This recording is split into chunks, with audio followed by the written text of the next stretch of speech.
আপনারা জানেন ঢাকা ইউনিভার্সিটির আমাদের সহযোদ্ধা সৌম্য সন্ত্রাসী দ্বারা ওনাকে নির্মমভাবে হত্যা করা হয়।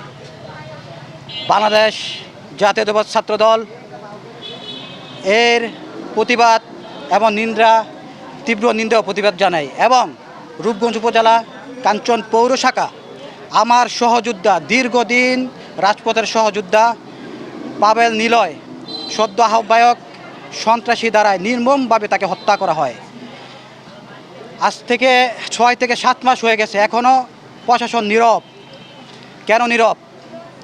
এই প্রশাসন যদি এই সন্ত্রাসের দ্বারায় যদি ওদের দৃষ্টান্তমূলক শাস্তি ব্যবস্থা না করা হয়, কাঞ্চন পৌর ছাত্রদল এবং নারায়ণগঞ্জ জেলা ছাত্রদলের তীব্র নিন্দা ও প্রতিবাদ জানায় এবং ডিসি অফিস থেকে শুরু করে নারায়ণগঞ্জ সমস্ত ছাত্রদলের নেতৃবৃন্দ যারা আছে সমস্ত ডিসি অফিস ঘেরাও করবে ইনশাল্লাহ। এই পাবেল ভাইকে যারা হত্যা করে তাদের এখনও কেন আইনের আওতায় আনা হয় নাই?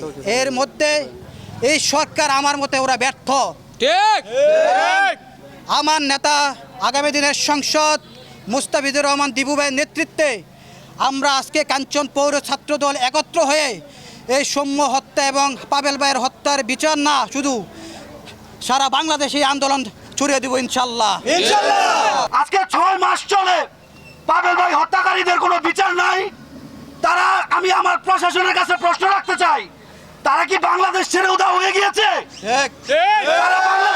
তারা বাংলাদেশ ছেড়ে যায় নাই, তারা বাংলাদেশের মাটিতেই আছে এবং তারা কারো না কারো শেল্টারে আছে।